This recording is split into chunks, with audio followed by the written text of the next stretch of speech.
For those of you that follow us on social media will know that last time I ran the RX7, I hit a rock. Well, I didn't hit a rock, I didn't drive into a rock. I think it was a little bit of a rock sticking out of the ground and the cross members grabbed it as I've driven past and rolled a big rock out of the ground. It's done some damage. It's ripped the radiator out of the car, it ripped the thermo fan off, it's bent the sway bar mounts. Now, I can't hear anything when I'm in this car, so go easy on me, I'm not a complete idiot. But it's done some damage. I dragged the radiator that far down the track, it actually ripped a hole in the front of it, and somebody stopped me to tell me that all the coolant was falling out. So, back at KCK Racing Australia, got a fantastic fabricator here. He's going to knock me up a new radiator. I've pulled the front of the car apart for him. So let's see what he comes up with. I turn up to the workshop late once and the fabricator's already worked his magic and has already got it sorted. It's the same, we had a core in stock, it's the same core as a 57 shed, so it's quite a large radiator. And the only way we can fit the big radiator in the front of this car is to lay it right over. You can see the front of the car is actually quite narrow, so to lean the radiator right forward we can get a longer core in and we can go full width chassis. That now presents its own problems.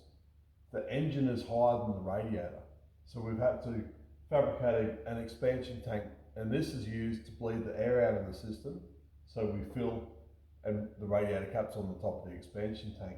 So the engine's higher than the radiator, and the highest point of the system is the expansion tank itself.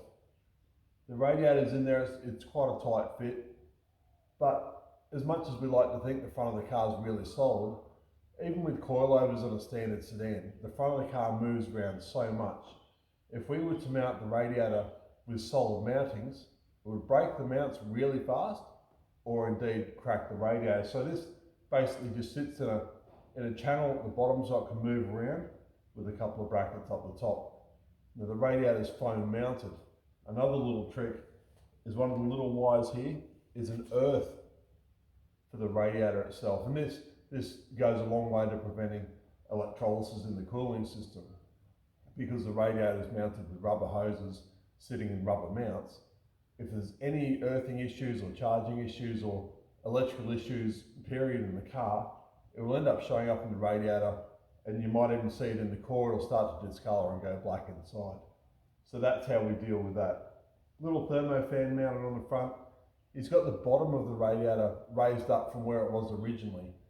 Now the sway bar is the lowest part of the car, so we've got an extra inch and a half of ground clearance that we obviously could have done with before. Another thing we have done originally when we built the cars, we had a large front mount intercooler on a standard style, and we really struggled to push enough air through the intercooler and then through the radiator itself.